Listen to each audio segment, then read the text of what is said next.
Fala pessoas, como é que vocês estão? Tudo bem? Que bom, também estou bem, muito obrigado por perguntar. Professor Pedro aqui e hoje a gente vai dar sequência às nossas aulas de física com conteúdo de termodinâmica, tá bom? Na aula passada a gente falou sobre a primeira lei da termodinâmica, falando também sobre o trabalho realizado por um gás que está confinado, da variação da energia interna, né? E enunciamos a primeira lei da termodinâmica. E hoje a gente vai dar sequência a isso. A gente vai falar sobre transformações cíclicas e falar um pouquinho, discutir um pouquinho sobre a segunda lei da termodinâmica, tá bom? Aí você pode perguntar, professor, mas o que seriam transformações cíclicas? Tem muito a ver com o motor e o funcionamento do motor. Ciclo de Carnot, ciclo o seu ciclo do motor como geral, tá bom? E a segunda lei tem a ver com a entropia. O que seria entropia? Então, vamos ver se a gente consegue discutir um pouco sobre isso nessa aula de hoje, beleza? Vem comigo. Bora. Lembrando da aula passada, a gente falava que quando você tem um gás que está confinado, esse gás, quando ele recebe calor, ele vai mudar o estado físico dele. Lembrando que o estado físico de um gás é dado pela pressão, pelo volume e pela temperatura. Se esse gás ele varia o volume dele, vai ter trabalho envolvido, porque trabalho é força vezes deslocamento. A força está presente na pressão do gás e o deslocamento é a variação do volume do êmbolo aqui no caso. Então, se esse êmbolo, se o gás empurra um êmbolo para fora, a gente diz que o sistema realizou o trabalho. Se o êmbolo ele é empurrado para baixo, o volume do gás diminui. A gente diz que o gás ele sofreu a ação do trabalho, tá bom? Fora isso, esse gás também pode pegar essa quantidade de calor e mudar a temperatura dele.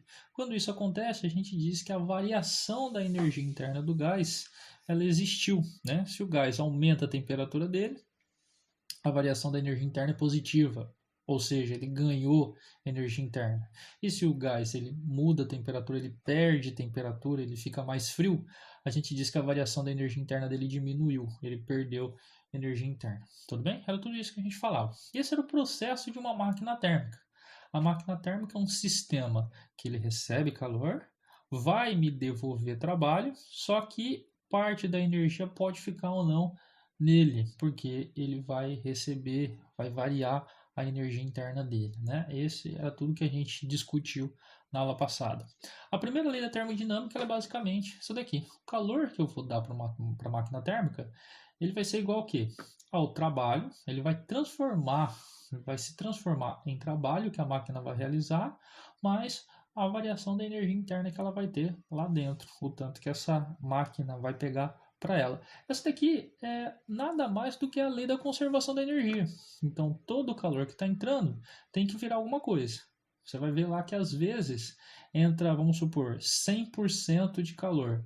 Na hora que você vê lá desses 100%, só 30% virou trabalho. Ué, cadê os outros 70%? Virou variação da energia interna, tá? Ele foi usado para o sistema aquecer. Aqui em cima, nesse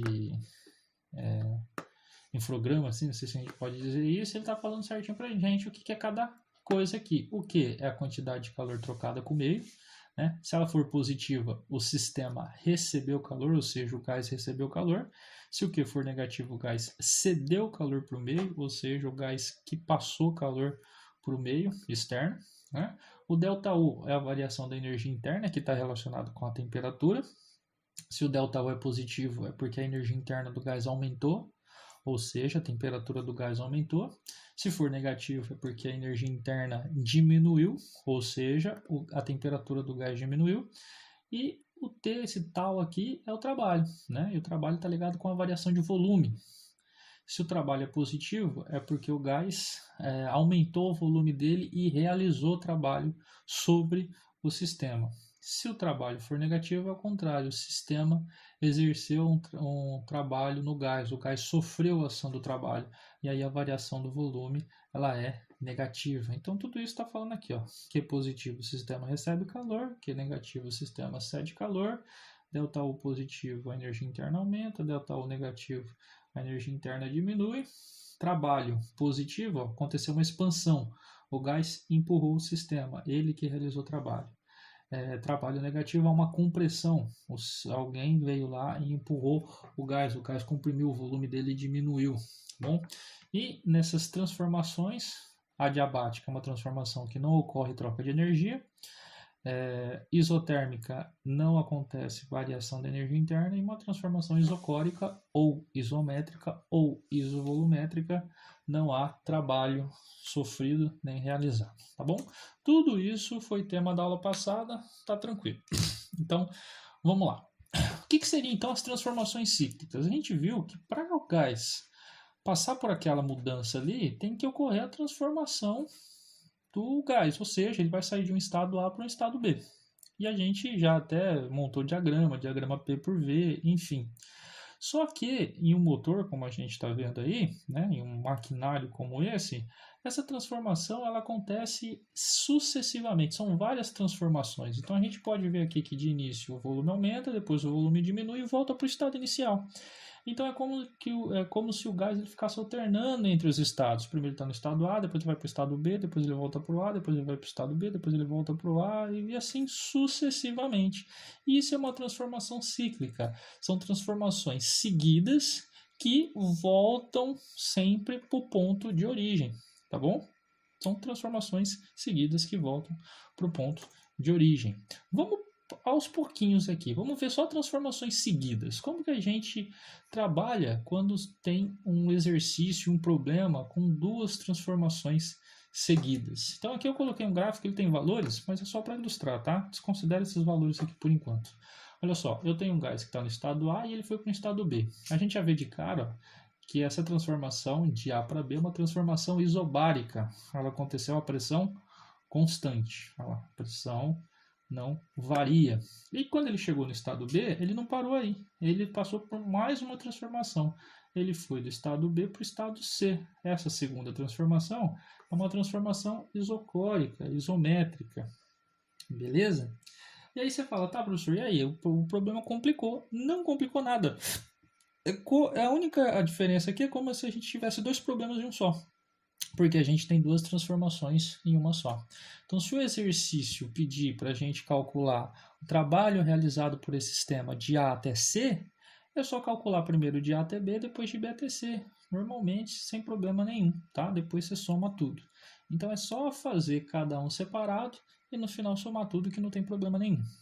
Ah, professor, mas fica mais complicado. Pode até ter mais trabalho, mas complicado não é, porque se você sabe fazer uma transformação, você sabe fazer todas as outras, tá? Aí você só vai ter um trabalho a mais. Então, exemplo aqui, ó. Vamos fazer esse exemplo da Unifor, Universidade de Fortaleza, Ceará. Ele diz que um gás ideal sofre uma transformação de A para B e de B para C, indicada no diagrama. E aí a gente tem os valores no diagrama, né? Vamos ver. A gente vê que ele sai no estado A. No estado A, a pressão vale 5/10 a quinta Newton por metro quadrado, sempre olhando a origem, então diagrama de pressão por volume, né? Então ele sai com a pressão inicial de 5/10 a quinta no ponto A e o volume é de 2 metros cúbicos, tá? Então pressão A é 5/10 a quinta e volume A é 2. Acontece uma transformação isobárica sem mudança de pressão, né? O volume vai aumentando. O volume sai do 2 até chegar no ponto B, onde o volume é 5. A pressão continuou, mesmo valor. Tá? E depois ele sai do B, passa por mais uma transformação agora, mantendo o volume constante, uma transformação isocórica, diminuindo a pressão. E no final, no ponto C, a pressão aqui é de 1/10 a quinta metro quadrado. Ele pede o trabalho realizado pelo gás nessa transformação em joules vale, então a gente quer saber o valor do trabalho aí. Como a gente falou na aula passada, o trabalho realizado por um gás é a área, é numericamente igual à área do diagrama. Oh, Jesus! A área do diagrama P por V. Então a gente vai ter que fazer essa área aqui, ó. De A até B, a área da figura até o eixo do V, ó. É tudo isso daqui, todo esse retângulo. E de B até C, não existe trabalho, porque é uma transformação isovolumétrica. Então, o trabalho de A até C é igual ao trabalho de A até B, mais o trabalho de B até C. mais o trabalho de B até C é zero, porque a transformação é isocórica. É uma transformação a volume constante, o volume não varia. E como o trabalho é numericamente igual à área, então trabalho de AC é igual ao trabalho de A até B. Ou, se você preferir também, transformação isobárica. Transformação isobárica tem a formulinha, P vezes ΔV. Então, só jogar na formulinha e ser feliz. A pressão é 5 vezes 10 à quinta, vezes a variação do volume. Volume final, 5, menos volume inicial, 2. É isso, né? Volume final, 5, volume inicial, 2. Fazendo a continha aí, a contita, isso daqui é 3. 5 vezes 3 dá 15. 15 e 10 à quinta. Deixando em notação científica para ficar bonitinho, isso daqui é 1,5 10 à quinta joules, porque está tudo no sistema internacional, tá bom? Lembrando que isso daqui é numericamente igual, é o valor. Para saber se o trabalho é positivo ou negativo, é aquilo, trabalho positivo, o gás realizou, é quando há uma expansão do gás. Trabalho negativo é quando o gás sofre uma pressão externa e diminui o volume dele. Então aqui seria negativo, é uma compressão. No caso aqui de A para B, a gente vê que ele expandiu, ó. Ele está aumentando o volume dele, foi uma expansão. Então é positivo. Resposta certa aqui é. Aqui eu coloquei 5, né? Desculpa, é 6. Eu andei uma casa aqui para colocar em notação científica. Aumenta 1 aqui em cima. Então a resposta certa é a alternativa C. Beleza? É isso daí. Simples assim. Tá vendo? Ah, professor, achei que ia ser mais difícil porque é duas na sequência. Cara, geralmente uma é sempre. Sempre não, né? Geralmente ela é uma transformação isocórica e facilita bastante a nossa vida. Caso não fosse, aí você trabalha da forma que der aí. Tranquilo? Só mais um para ver se ficou claro também esse problema. Ó, da Unirio. Um gás inicialmente a 0 graus Celsius, ó, então inicialmente no ponto A. Então a temperatura do ponto A é 0 graus Celsius. Lembrando que a gente não pode usar graus, a temperatura tem que estar no sistema internacional, que é Kelvin. E 0 graus Celsius é igual a 273 Kelvin, tá bom? Sofre a transformação de A para B, de B para C, representada no diagrama P por V da figura. Então, é o diagrama de pressão em ATM por volume em litros. Beleza? Ele fala para a gente aqui o seguinte: o que ele quer?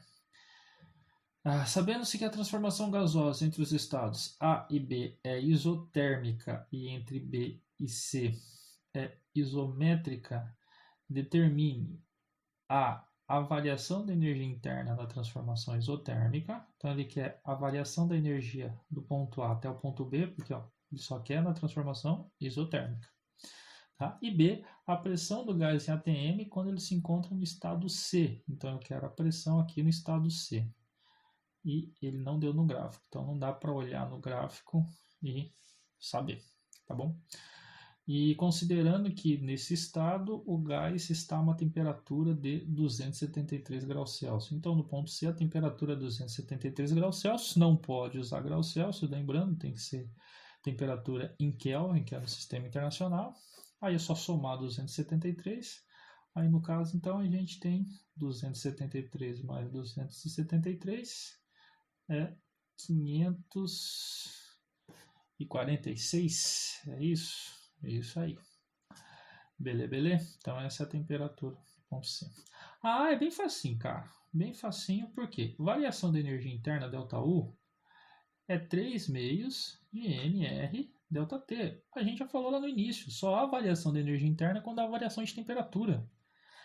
Então, se a transformação é isotérmica, não varia a temperatura, não tem mudança de T.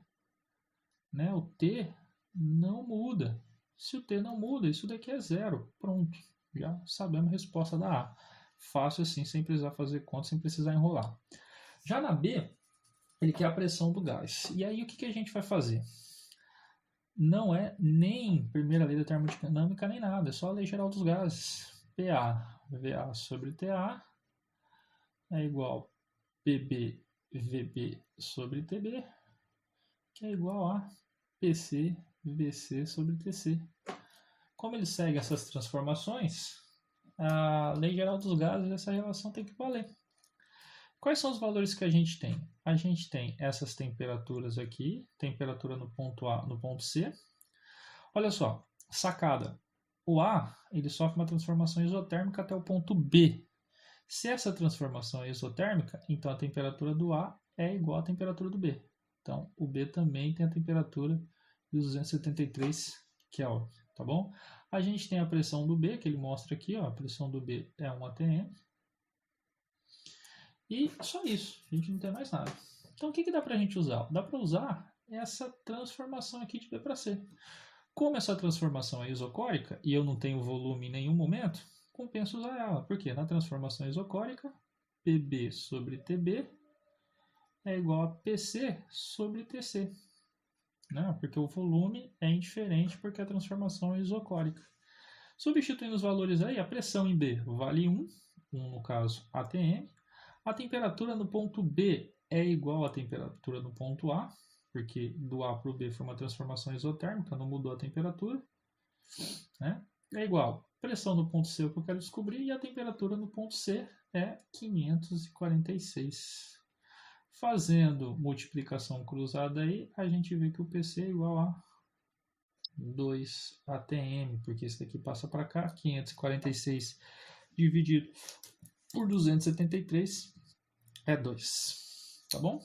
Simples assim, simplesmente simples. Então, ó, parece difícil, mas se você separar ele em problemas menores, fazendo parte a parte, você consegue chegar na resposta facinho. Beleza? Então, bora. Qualquer dúvida, anota no caderno aí, depois me pergunte. Transformações cíclicas. O que seria transformação cíclica? Agora sim a gente vai trabalhar isso. O próprio nome é autoexplicativo. As transformações acontecem em ciclos, tá bem? Então, transformação cíclica ela vai acontecer em ciclos, ou seja, em voltas.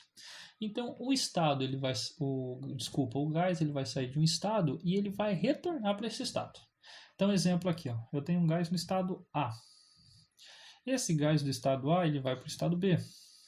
Do estado B ele vai para o estado C. Do estado C ele vai para o estado D. E do estado D ele volta para o A. Fechou um ciclo, tá? Isso é uma transformação cíclica. Professor, é muito complicado de trabalhar isso. Não, é aquilo que a gente falou.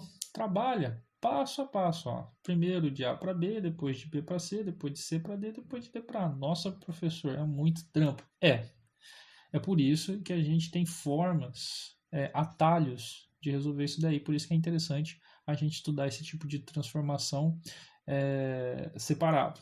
Então vamos lá. Como a gente falou, para encontrar o trabalho, por exemplo, em uma transformação cíclica, é só fazer o trabalho separado de cada um. Então vamos fazer isso. Ó. Se eu pegar primeiro essas duas transformações, ó, de A para B, qual que seria o trabalho realizado de A para B? É a área abaixo da linha, né? Então é essa área aqui. Aqui ele chamou de W1. Pode ser T1, mas a nomenclatura que você quiser. De B até C, facilitou. Porque, então, ó, até colocar aqui, trabalho de A até B é W1. Né? E o trabalho de B até C não existe. Ó. Por que não existe? Porque a transformação é uma transformação isovolumétrica ou isocórica. Não houve variação de trabalho. Então, é zero. Tranquilo? Próximo agora, de C até D e de D até A. Lembrando que o trabalho aqui é positivo também, né? Porque foi uma expansão. O gás aumentou o volume dele, ó, setinha para a direita, o gás está aumentando o volume. Beleza? Já, ó, agora o resto. Agora de C até D. Ó, de C até D dá para calcular o trabalho. É a área até embaixo. Ó. É esse W2. Então, o trabalho de C até D é igual a W2. Lembrando que aqui no caso ele é negativo. Por que negativo? Porque aqui é uma compressão. Uma compressão porque o volume está diminuindo. Tá vendo? A setinha para a esquerda, o volume está diminuindo. Então aqui é menos W2. E o trabalho de D até A, fechando o ciclo, é zero também, porque também é uma transformação isovolumétrica. Beleza? Então, fechou. Quem que é o trabalho total? É a soma de todos esses trabalhos. Então, ó, como eu falei, o W2 ele é negativo porque é uma compressão. Então, ó, o trabalho total é a soma de todos esses trabalhos. Só que o de B até C e de D até A, a gente já desconsidera porque é zero. O trabalho de A até B é W1 e o trabalho de C até D é W2, só que é um valor negativo. Então, é um valor positivo menos um valor com um valor negativo aqui, né? Menos o valor do DW. Aí você pode chegar para mim e falar, professor, o que isso significa? Matemática sempre é bom, na física é sempre bom a gente entender a matemática aqui. Eu estou falando o seguinte, ó, o trabalho total é a área, o W1 é essa área total aqui, lembrando que é do AB até embaixo, menos o W2, ou seja, menos essa área aqui, que é a área do C até bem embaixo. Tá bom? Então, deixa eu apagar aqui para ver se vocês entendem um pouco melhor. Mas só que aqui não vai apagar porque não está com ponteiro, né, Pedro? Vamos lá. Computador da Iver Planeta. Então, olha só. De novo. W1 é esse valor aqui, ó, a área até embaixo. E W2 é essa área só de C até D. Esse pedaço aqui, ó. Então, eu vou pegar essa área total e tirar W2. Ele está falando, eu pego o W1 e tiro o W2. É como se eu viesse esse pedaço aqui e tirasse o pedaço de C até D embaixo. Né? Ou, de novo, eu peguei o pedaço total, tirei esse pedacinho aqui. O que me sobra? Me sobra essa área dentro do retângulo flechado, dentro do ciclo. Tá bom? Então, é isso que a gente tem aí.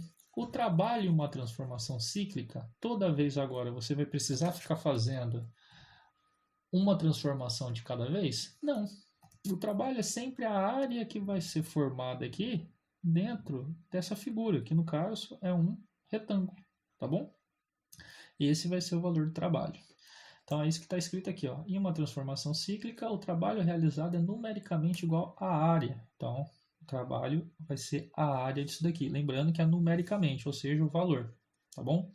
Se o ciclo for no sentido horário, que é o caso que a gente tem aqui, ó, o trabalho ele é positivo. Por quê? A transformação de cima é sempre quem manda, tá? Então, essa transformação de cima aqui, ó, de A para B, como ela é a maior e ela é da esquerda para a direita, ou seja, o volume está aumentando, o trabalho aqui é positivo, porque o volume aumentou. Então, é sempre essa transformação de cima que vai mandar. Então, se ela for no sentido horário, o trabalho é positivo, o sistema realizou o trabalho. Tá? E se o ciclo for no sentido anti-horário, se fosse o contrário, ó, esse do D para o C estaria para cá, do C para o B para cima e do B estaria para o A, estaria no sentido contrário. Ó. Sentido contrário, o volume diminui. Então, se o volume está diminuindo, ó, é uma compressão e aí o trabalho seria negativo, ou seja, o meio externo realiza trabalho sobre o gás. Tranquilos? Então, jeito fácil de fazer, só calcular a área e já era, tá bom? E aí a gente tem o seguinte também, outra coisinha bacana da transformação cíclica. Para aplicar na primeira lei da termodinâmica, a gente tem trabalho e variação da energia interna. Na transformação cíclica a gente já viu como calcular isso daqui. E a variação da energia interna? Como será que funciona em uma transformação cíclica? É simples. Ao se completar um ciclo, o gás ele vai voltar para o estado inicial. Então, se ele sai do ponto A, esse é o início. E o final é o próprio ponto A. Então a pressão inicial é igual à final. Isso em um ciclo completo, tá? Você poderia parar no meio do ciclo, por exemplo. Você poderia parar no ponto C. Aqui a gente está pegando um ciclo completo. Por isso que é completar um ciclo. Então a pressão inicial é igual ao final, o volume inicial é igual ao volume final e a temperatura inicial é igual ao final. Aí tá, beleza. Professor, e daí? Como a gente está aqui se preocupando com a energia interna, a variação da energia interna só existe quando há variação de temperatura. E a variação de temperatura é final menos inicial. Se eu fizer essa temperatura final menos a inicial, como elas são iguais, vai dar zero isso daqui. Ó. Não existe, corta. Então, em um ciclo completo, a variação da energia interna é sempre zero. Então, olha que beleza. Por isso que transformação cíclica é legal de brincar. Sempre quando ele completar um ciclo, a variação da energia interna é zero. Senhor, então quer dizer que durante o ciclo a temperatura não mudou? Não é isso que está falando aqui, tá? A temperatura, ela muda. Então, daqui para cá, por exemplo, há um aumento. Só que depois há uma diminuição. E no final, um contrabalanceia o outro. Então, em um ciclo completo, a variação da energia interna foi zero. Porque durante o ciclo subiu, só que também baixou. E no final, um compensou o outro. Então, para cada ciclo, a variação da energia interna é nula. Olha que beleza. É só decorar que não tem erro. E olha só, se a gente aplicar isso então na primeira lei da termodinâmica, a primeira lei da termodinâmica fala que trabalho mais a variação da energia interna é igual ao calor trocado com o ambiente. Como em um ciclo completo a transformação a variação da energia interna é sempre zero, então o calor é igual ao trabalho. Olha que chuchuzinho, que beleza. Em um ciclo completo, sempre calor é igual ao trabalho. Se o sistema recebe calor, o trabalho é positivo, o gás realiza trabalho. Se o sistema cede calor, ele perde calor para o ambiente, o trabalho é negativo, o gás ele sofre a ação do trabalho, tá? É uma relação equivalente que a gente está falando aquilo que a gente comentou. Ciclo no sentido horário, trabalho positivo é porque ele recebeu calor. Ciclo no sentido anti-horário, trabalho é negativo, ele cedeu calor, tá bom? É aquilo, ó, eu enfio o trabalho na máquina e ela me devolve calor. Então, por isso, a gente chama esse primeiro aqui de máquina térmica, porque ela recebe calor e me devolve trabalho. É uma máquina que vai trabalhar para mim a partir do momento que ela receber calor. E aqui é o contrário. É uma máquina onde eu dou trabalho para ela, eu faço uma força sobre ela, eu realizo um trabalho sobre ela, e ela vai jogar calor fora. É uma máquina frigorífica, uma geladeira. Eu empurro através de algum motor, eu realizo o trabalho, e essa máquina ela retira calor dela, ou seja, ela resfria porque ela perdeu calor. Olha que interessante, tá? Então, qual que é a diferença de uma máquina térmica para uma máquina frigorífica? O ciclo. Na máquina térmica, ela funciona a ciclo, no sentido horário, e na máquina frigorífica, ela funciona a ciclo no sentido anti-horário. Lembrando que esse sentido horário e anti-horário aí é do diagrama de P por V, né? Não quer dizer que se eu pegar lá, por exemplo, uma geladeira e fazer o fluido dela, o fluido refrigerante dela girar no sentido contrário, ela vai virar um fogão, né? É isso que significa. É o ciclo lá do diagrama P por V.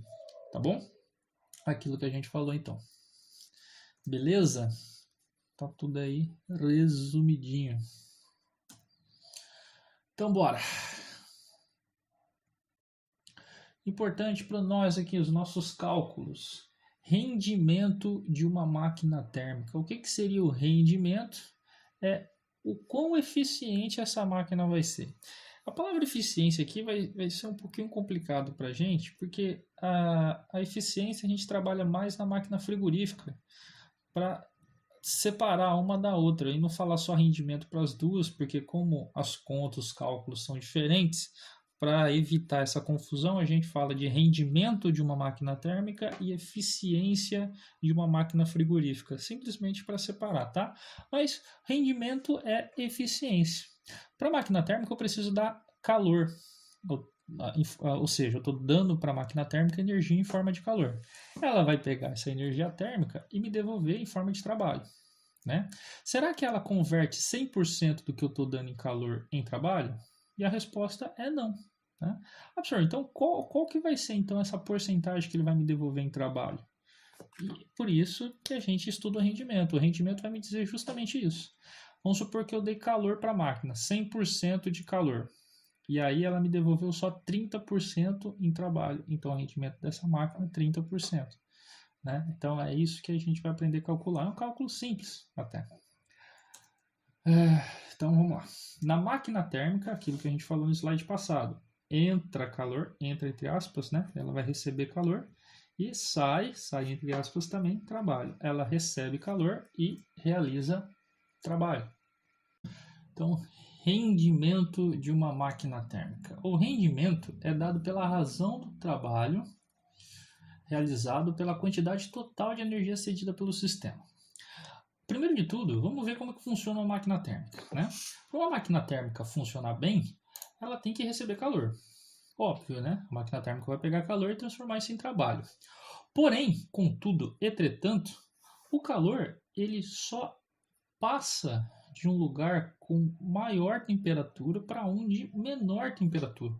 Ou seja, o calor é energia térmica em trânsito. O calor não é uma energia parada, ela é a energia que sai de um lugar e vai para o outro. E de que lugar que ela sai? Ela sai de um lugar com uma temperatura alta para um lugar que tem uma temperatura baixa. Então, por isso que a máquina térmica ela sempre vai funcionar entre uma fonte de calor, que é a fonte que a gente chama de fonte quente, e a fonte fria, que é o lugar onde vai ter uma temperatura menor. Como existe essa diferença de temperatura, o calor vai sair da fonte quente em direção à fonte fria e a máquina térmica vai estar no meio. A máquina térmica vai interceptar esse calor, parte desse calor ela vai transformar em trabalho e parte do calor que não conseguiu transformar em trabalho consegue ir para a fonte fria, tá? Esse calor aqui que sai da fonte quente a gente vai chamar de Q1, que é o calor cedido para o sistema, né? Cedida à máquina térmica. Cedida à máquina térmica. Essa energia que vai para a parte fria aqui, a gente vai chamar de Q2, que é sobra. Tem gente que chama de QF, eu prefiro chamar de Q2. Q1 é a energia que sai da fonte quente, Q2 é a energia que vai para a fonte fria. E tal é o trabalho, que aqui no caso está representado por W, tá bom? Então o rendimento é o útil pelo total. O útil para mim é o trabalho.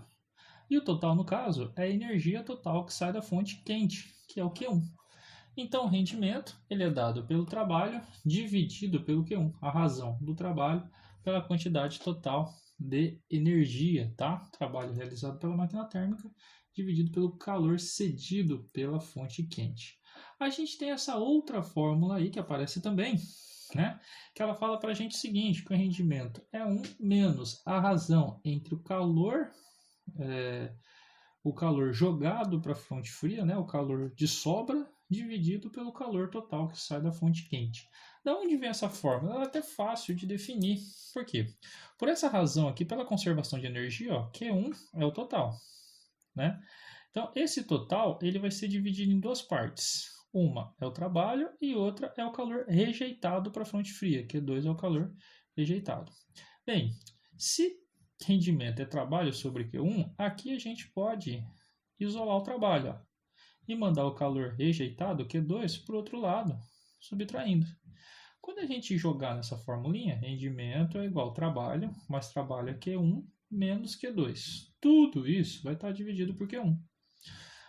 A divisão de uma subtração é igual a cada item desse daqui dividido, né, subtraído, ou seja, é só aplicar a divisão em cada termo separado. Então a razão é Q1 sobre Q1 menos Q2 sobre Q1. Isso daqui é 1. E aí a gente tem essa relação, tá? Alguns exercícios ele fala, o calor perdido para a fonte fria é tanto e o calor recebido é tanto. Qual que é o rendimento? Então, se a gente tiver esses dois valores, é só encontrar aqui. Mas tem um jeito mais fácil de saber também. Se ele te der o Q2 e o Q1, ao invés de você usar por essa forma, é só encontrar o trabalho. Por quê? Q1 é igual ao trabalho mais Q2. Você tem Q1, Q2, acha o trabalho primeiro, depois joga nessa fórmula. Eu acho melhor do que ficar decorando formulinhas a mais, tá? Mas enfim, ela está aí, essa relação está aí, e é só entender que está supimpa. Beleza? E uma máquina frigorífica? Primeiro de tudo, o que seria uma máquina frigorífica? Uma máquina frigorífica é o contrário de uma máquina térmica. Enquanto a máquina térmica recebe calor e realiza trabalho, uma máquina frigorífica ela recebe trabalho e rejeita calor. Então é esse esqueminha que a gente está vendo aqui, ó. Um trabalho vai ser realizado sobre a máquina e por conta disso ele vai retirar calor da fonte fria. Olha que bizarro. Lembra que o calor sempre sai de onde tem maior temperatura para onde tem temperatura menor? Isso é espontaneamente. Se você tem um objeto que está quente e um objeto próximo dele que está frio, espontaneamente o calor vai do mais quente para o mais frio. Aí você fala, pô, professor, mas eu quero fazer o contrário. Eu quero pegar uma sala e tirar calor dela. e jogar lá para fora, que lá fora já está quente, mas não quero saber, eu quero jogar o calor da sala para lá para a sala ficar fria. Eu consigo fazer isso? Sim, não espontaneamente. Então essa é a sacada. Você consegue forçar o calor aí no sentido oposto, mas a palavra é essa, forçar. Eu vou ter que gastar energia em forma de trabalho para forçar esse calor a sair da fonte fria para a fonte quente. É isso que a geladeira faz, é isso que o ar-condicionado faz, tá?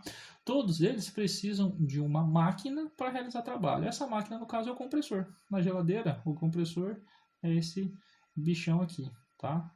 Tem um gás refrigerante lá dentro que vai fazer todo um esquema para realizar esse trabalho. Mas enfim, o compressor da geladeira é isso. No ar-condicionado, o compressor é aquele que fica do lado de fora, né? Mas sempre vai ter um compressor.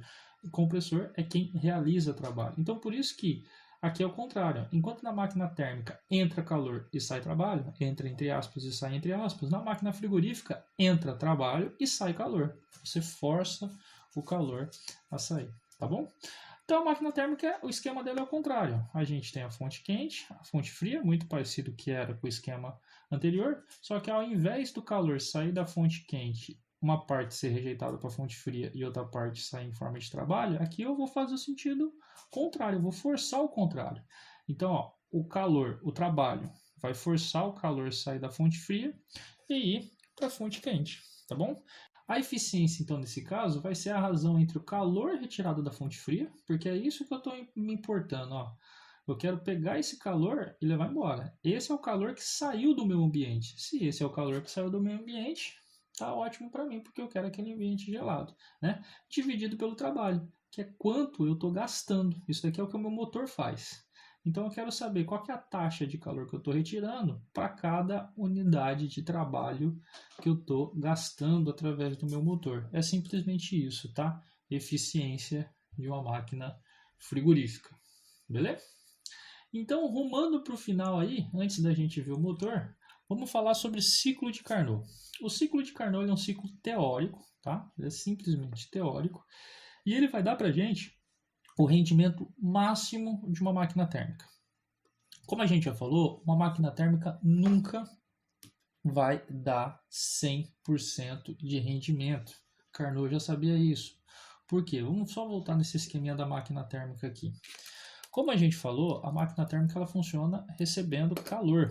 Então, deixa eu só colocar no meu ponteiro aqui para ficar mais... A máquina térmica ela funciona recebendo calor. Então, o calor tem que entrar na máquina térmica e ela vai desenvolver trabalho. O que seria um rendimento de 100%? Vai entrar calor totalmente nessa máquina térmica. Ela vai pegar esse calor, como ela já faz aqui, né? E esse calor vai totalmente ser convertido em trabalho. Ou seja, nada vai ser perdido para a fonte fria. Nada vai ser rejeitado para a fonte fria. Nenhuma parte desse calor que entrou vai para a fonte fria. Só que isso é fisicamente impossível. Por quê? Se o calor ele sai daqui, é justamente porque ele quer chegar na parte fria. Porque o calor ele sai de um lugar onde tem maior temperatura e ir para o lugar onde tem menor temperatura. Então não tem como o calor ir diretamente para a máquina e já virar trabalho. Tá? Uma coisa interessante da gente falar também, se você abrir uma máquina térmica, não vai ter isso, tá? Vai ter uma fonte quente lá e uma fonte fria. Não, essa fonte fria aqui é, por exemplo, na Maria Fumaça, a fonte fria é a atmosfera, a fonte quente é a fornalha. Então, você tem essa relação aí, tá bom? Mas, enfim, sempre uma parte do calor vai ser rejeitado para a fonte fria, que senão o calor nem sairia da fonte quente, tá? Então, essa é a sacada. Nunca você tem uma máquina térmica com eficiência de 100%. Então, qual que é o mais próximo que eu consigo chegar disso? É o ciclo de Carnot. O ciclo de Carnot, ele funciona com 3 transformações. Então, a nossa máquina térmica vai passar por 4 transformações, né? E quais são essas transformações? Elas são transformações reversíveis. São 2 expansões e 2 compressões. E ambas têm tanto isotérmica como adiabática. Como assim, professor? Então, a primeira parte é uma expansão isotérmica, ou seja, o gás aumenta o volume sem mudar a temperatura. Olha só, aumenta o volume, realiza trabalho, mas não há variação da energia interna, porque a temperatura é constante. A próxima etapa é uma expansão adiabática, ou seja, agora ele realiza trabalho sem troca de energia com o meio, com o sistema, né?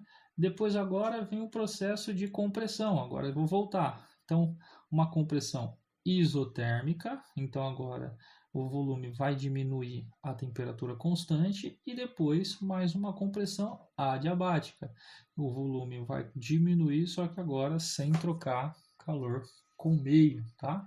Então ele recebe calor e perde calor. Recebe calor na expansão, cede calor na compressão. Ele fica nessa troca, tá vendo? Ele recebe calor e perde calor. Então o rendimento não é 100%, porque ele vai ceder calor. Beleza? Então, ó, isotérmica, adiabática. Expansão isotérmica, expansão adiabática. Depois compressão, isotérmica, adiabática. Tá vendo? Sempre isotérmica, adiabática, isotérmica, adiabática. Começa com expansão, expansão isotérmica, expansão adiabática, vai para compressão, compressão isotérmica, compressão adiabática. Esse é o ciclo de Carnot, tá? Pode existir vários outros ciclos, como a gente viu lá no começo da aula, um ciclo retangular. Ah, tem problema, professor? Não, esse vai ser um ciclo, só que ele não vai ser o ciclo de Carnot. O rendimento desse ciclo não é um rendimento máximo teórico, que é esse proposto por Carnot. Até esse não é 100% e mesmo assim ele ainda é teórico, né? Você desconsidera várias coisas que podem acontecer aí.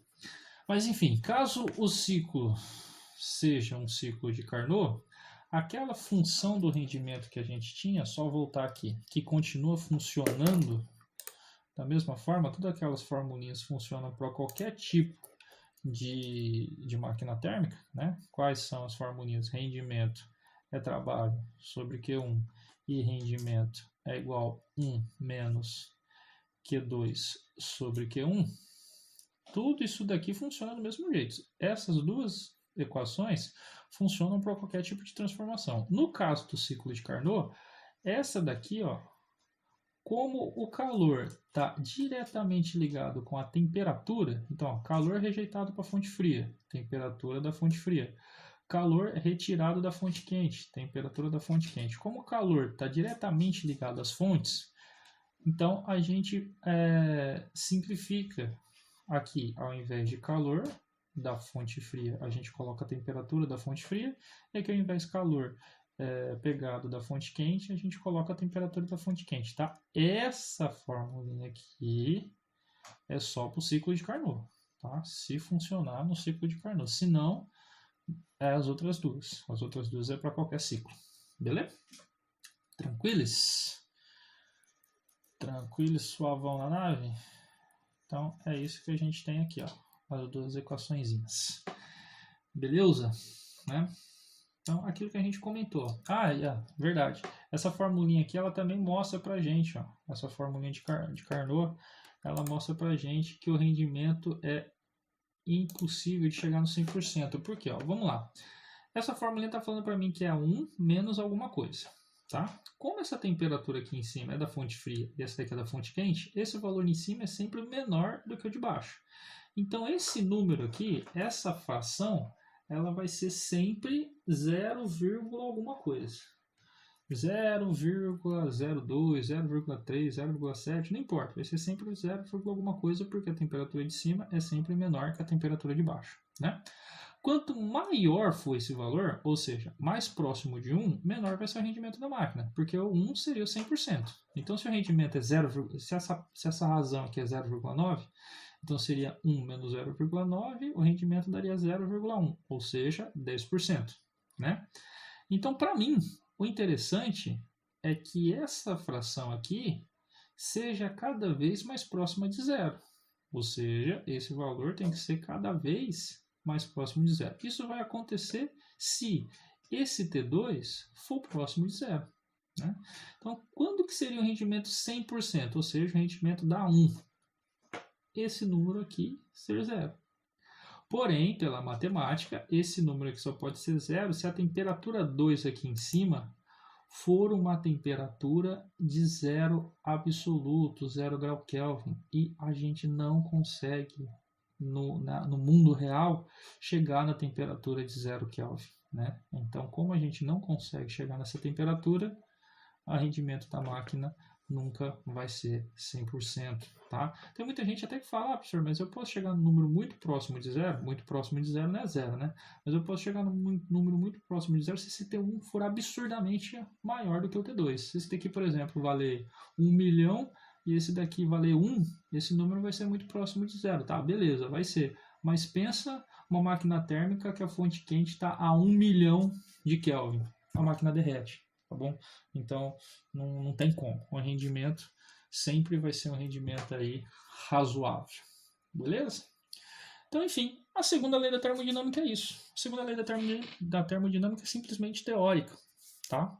Ela é também chamada de lei de entropia, e ela enuncia essa impossibilidade da gente ter um rendimento de 100%.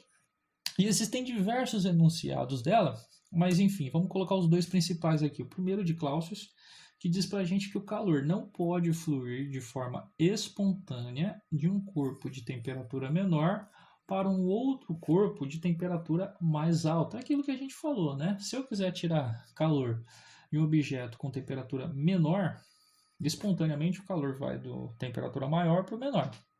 Se eu quiser retirar o calor de uma fonte fria para uma fonte quente, eu até posso, mas isso eu vou ter que gastar energia.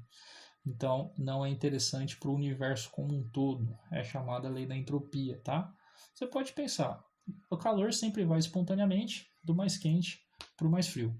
E o enunciado de Kelvin Planck fala que não é possível que qualquer sistema a certa temperatura absorva calor de uma fonte e transforme integralmente em trabalho mecânico sem que ocorra modificações nesse sistema ou em suas vizinhanças. Ele está falando para a gente o seguinte, não tem como ter rendimento 100%. E por quê? A energia ela se conserva. Então, se eu tenho um motor, por exemplo, e esse motor funciona à base de calor. Então, eu vou lá e vou colocar calor nele. Rendimento 100% é pegar todo esse calor e transformar totalmente em trabalho, ou seja, totalmente em movimento do meu carro, por exemplo, é o motor de um carro. Eu vou lá, explodo o combustível dele, dentro dele, ele vai gerar uma quantidade de calor. O meu carro ele vai ter um rendimento perfeito de 100% se ele pegasse todo esse calor e transformasse ele totalmente em movimento para o meu carro. Só que aqui está a sacada. Quando o seu motor está funcionando, ele começa a vibrar, ele começa a balançar. Essa vibração gasta energia. Da onde vai vir essa energia? Do calor que foi queimado lá dentro do combustível. Ou seja, se o seu motor está gastando energia para vibrar, essa energia já não vai mais para o movimento. Tá vendo? Já não é mais 100%.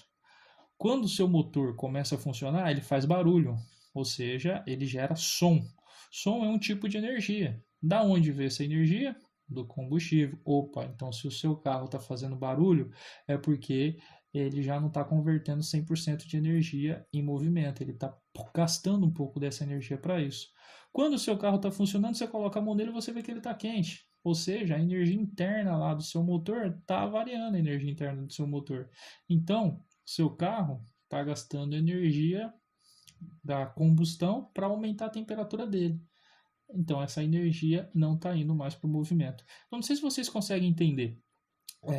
Toda a máquina ela vai perdendo energias em formas diferentes e não consegue aproveitá-la totalmente em trabalho. Olha esse exemplo aí de um carro em movimento com infravermelho, né, onde a gente consegue ver a temperatura. Olha só, a partir do momento que ele começa a se movimentar, a roda esquenta, tá mandando energia. Eu estou perdendo energia do movimento em forma de calor. Então sempre vai ter energia dissipada de alguma forma. Tá bom? Então, agora, para terminar essa aula e fazer uns exercícios, o motor de 4 tempos. Agora a gente vai aplicar tudo isso no motor. O motor do teu carro, o motor da moto, enfim.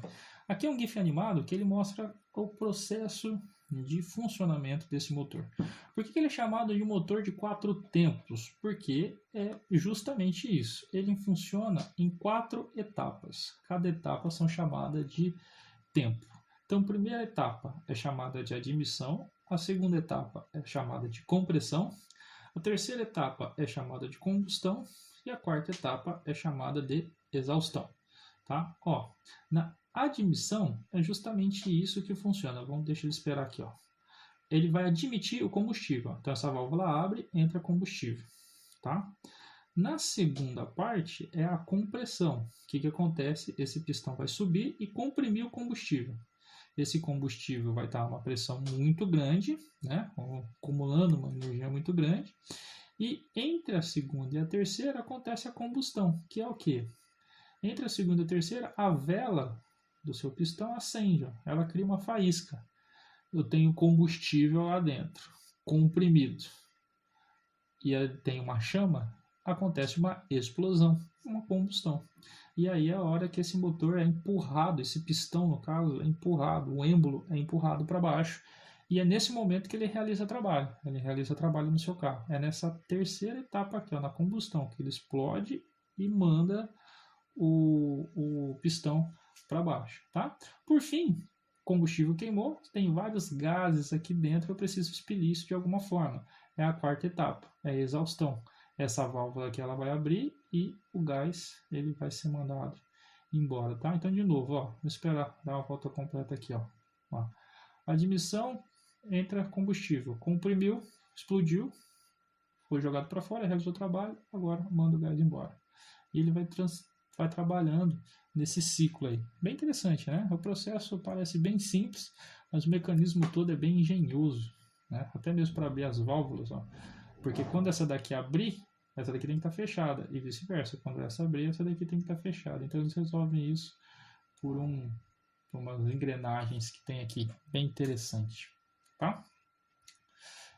No caso do nosso motor, a gente não consegue fazer o ciclo de Carnot, porque o ciclo de Carnot ele é teórico, ele é possível de você conseguir fazer no dia a dia uma transformação isotérmica, por exemplo, com uma facilidade tão grande que o ciclo de Carnot pede. Então, o ciclo mais próximo do motor dos nossos carros na realidade é o ciclo de Otto, que é pegando o ciclo de Carnot e tentando passar ele para uma coisa mais real, né? Então, é o tipo de motor que vai trabalhar gasolina e etanol, tá? Ele também é teórico, ele não existe na prática, mas ele é mais próximo da realidade do que o ciclo de Carnot, tá bom? Então, ó, o que seria o ciclo de Otto? Ó, primeiro, a gente vai ter a admissão aqui, a gente vai ter todo dito aqui bonitinho, ó. Você vê que o primeiro é pressão constante, ó. Então, primeiro processo de 0 a 1. Admissão isobárica. Nesse processo, uma mistura de ar e gasolina é admitida pelo motor a pressão constante. Então, é o momento onde ele vai receber a gasolina aqui, a pressão constante. De 1 até 2, compressão adiabática. Nesse processo, há um rápido aumento da pressão, que é exercida pelos pistões do motor, de modo que não haja tempo para ocorrerem trocas de calor. Então, é nesse caso aqui, ó, o pistão sobe, comprimindo o combustível que entrou. Só que aí que tá, não pode ocorrer troca de calor com o meio, ou seja, não pode entrar nem calor aqui para dentro, nem calor aqui de dentro sair. Aí onde mora o problema do mundo real, né? No mundo real, como que você vai fazer um negócio que é totalmente isolado só nesse momento? Nesse momento da compressão, ele tem que ser isolado termicamente. É meio que possível aí, né? Mas enfim, terceiro processo, de 2 até 3 e de 3 até 4. É a combustão a volume constante, de 2 até 3. Então aqui, ó, de 2 até 3 é o momento onde vai ocorrer a combustão. Então olha só, o volume não explodiu, por quê? É o momento da faísca. No momento da faísca, ó, faiscou, a pressão aumenta, é milissegundos isso daqui. Aumenta a pressão muito rapidamente e o volume ainda manteve-se constante, tá? E depois há uma expansão adiabática. É o momento onde o pistão é jogado para baixo, realizando o trabalho, tá vendo? É a linha mais de cima, olha o tanto de trabalho que ele está realizando. E aí, só que essa expansão tem que acontecer também de uma forma sem trocar calor com o meio, que é a parte difícil, né? Enfim, ó, uma pequena fagulha produz a explosão controlada na mistura de ar e gasolina, e então o pistão do motor desce rapidamente, provocando o aumento do volume e produzindo uma grande quantidade de trabalho. E 4, e último, a 4 do 1 e do 1 até o 0, que é a exaustão isobárica. É o momento da exaustão aqui, que as válvulas se abrem Então as válvulas vão se abrir, né? E a fumaça que foi produzida pela queima do combustível sai a pressão constante. Por que pressão constante? Como agora está aberto aqui, o volume ele vai saindo, né? Aquele volume de gás vai saindo a pressão constante, então não tem um aumento de pressão. E aí depois ele volta para o momento zero, do 1 até o zero, e onde acontece tudo de novo, a admissão do combustível. Beleza? É bem interessante isso daí, é assim que funciona. No caso, o carro tem vários desse daí. Então, para terminar a nossa aula, vamos resolver os exercícios aqui. Sobre um gás confinado em condições... Deixa eu só trocar o meu ponteiro aqui para a caneta. Em um gás confinado em condições ideais, podemos afirmar corretamente que... Então, ó, o gás está confinado e as condições são ideais. Então, tudo aquilo que a gente viu agora funciona. Numa compressão, o volume diminui. Isotérmica, temperatura constante, não muda. O gás cede calor para o ambiente. Então, vamos só dar uma olhada aqui. Ó. Calor é igual a trabalho mais ΔU. Né?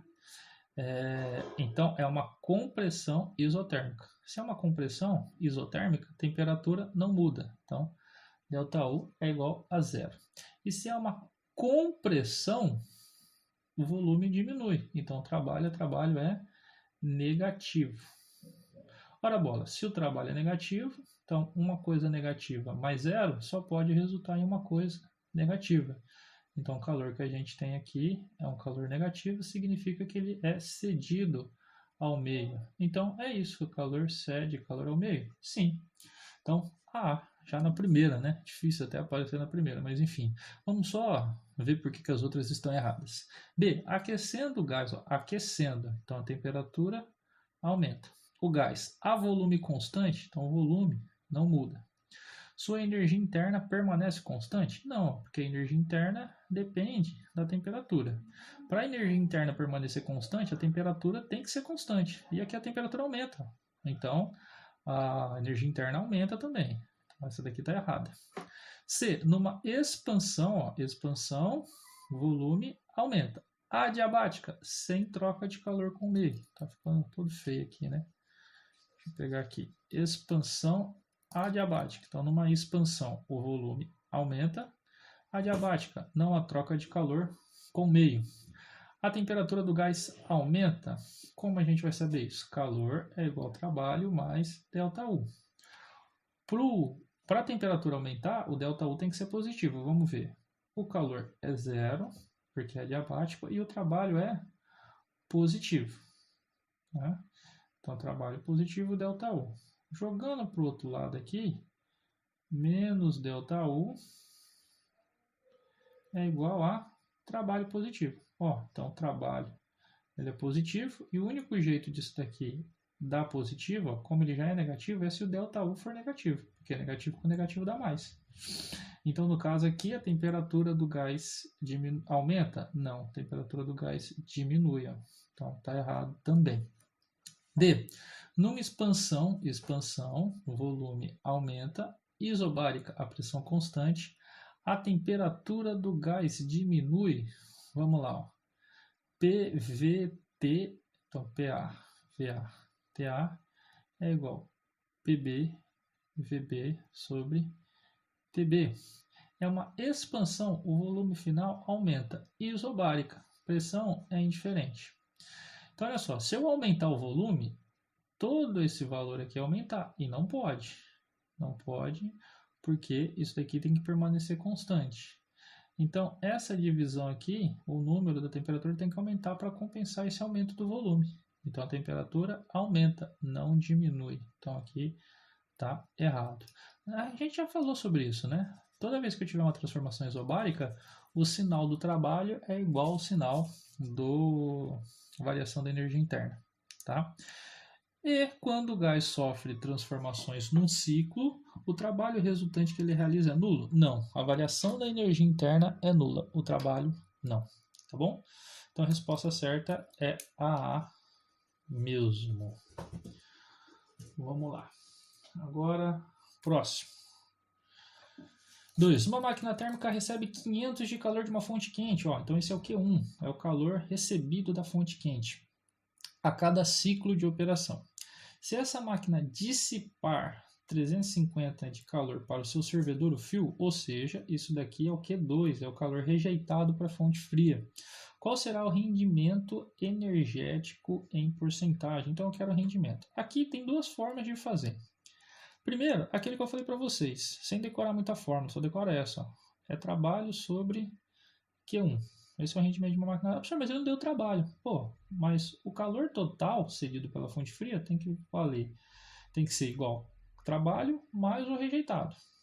Se ele recebeu 500 e rejeitou 350, o trabalho tem que valer 150. Concorda comigo? Então, se o trabalho vale 150, agora você coloca aqui, ó, 150 dividido por 500. Aqui os dois são múltiplos de 5, a gente pode simplificar por 5. O rendimento é 0,3. 0,3 é a mesma coisa que 30%, alternativa C. Ó, como que você poderia resolver isso de uma forma talvez mais rápida? Pela outra formulinha. A outra formulinha diz pra gente o quê?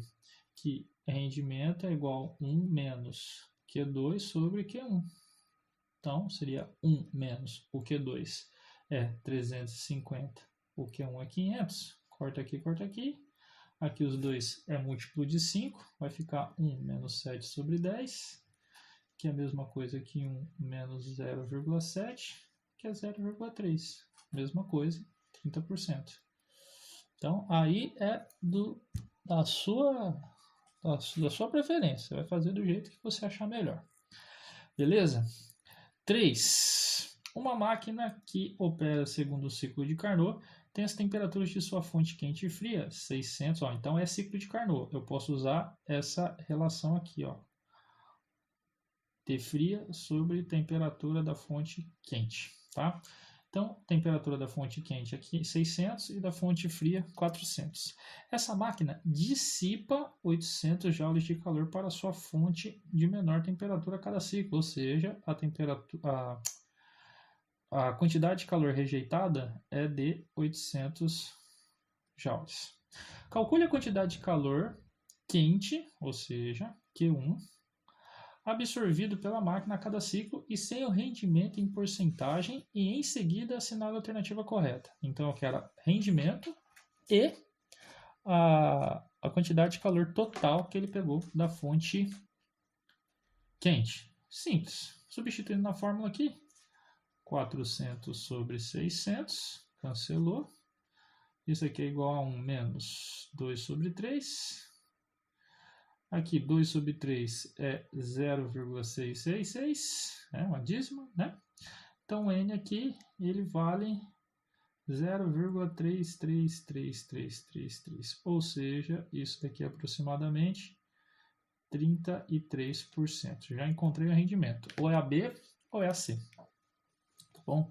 Vou deixar em forma de fração aqui. Em forma de fração ficaria que o rendimento é de 3 menos 2, 1/3, que significa que para cada 1/3 de tudo que ele recebe de calor da fonte quente que vira trabalho. Mas enfim, vamos lá. Ele quer saber a quantidade de calor quente. Vou apagar só essa parte aqui. Então é 33%, deixa aqui para sobrar espaço. Então o rendimento é 1/3, que é igual a 33%. Então vamos lá. Aqui agora, o que eu tenho? Eu tenho o calor da fonte fria e o calor da fonte quente. E tenho também, e quero o calor da fonte quente. Eu posso jogar nessa fórmula aqui, ó. Encontrar direto. Aí vai que vocês preferirem, né?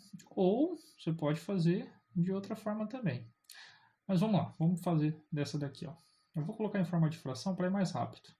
Então o rendimento é de 1/3, isso é igual a 1 menos Q2, que vale 800, dividido por Q1.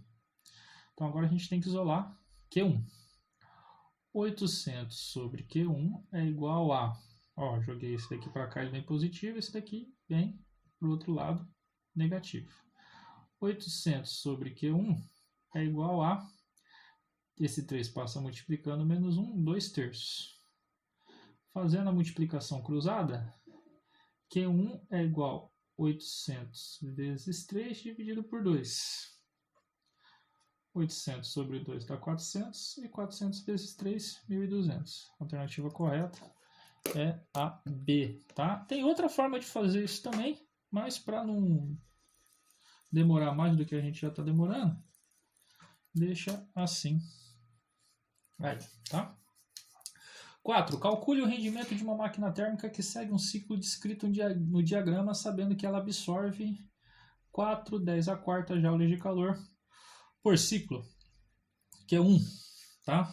E aí a gente tem o ciclo. Se ele quer saber o rendimento é trabalho sobre Q1. O trabalho é a área do gráfico, beleza? Então, fazendo a área aqui, trabalho é numericamente a área, o trabalho é positivo, está no sentido horário. Então, a área aqui é um retângulo, a base é 0,1, então 0,1, vezes a altura é 1. Lembrando que aqui é 1/10⁵, tá bom? Ou seja, o trabalho é 0,1 10⁵. Deixando em notação científica, o trabalho é igual a 1/10⁴ joules. Descobrimos o trabalho, agora a gente vai para o rendimento. Rendimento é a razão do trabalho, que é 1/10⁴, pelo calor recebido, que é 4 vezes 10⁵. 10⁵ com 10⁵ vai para as cucuia, 1 dividido por 4, 0,25, ou seja, 25% de rendimento, que é a alternativa C. Beleza? Pessoal, se eu estiver indo muito rápido aí, você pode voltar, parar o vídeo, né, diminuir a velocidade. Vai na de vocês. Então, é isso. Por hoje é só. Agradeço a companhia de vocês. A listinha tá indo aí para vocês serem felizes e tamo junto. Beleza? Muito obrigado e falou!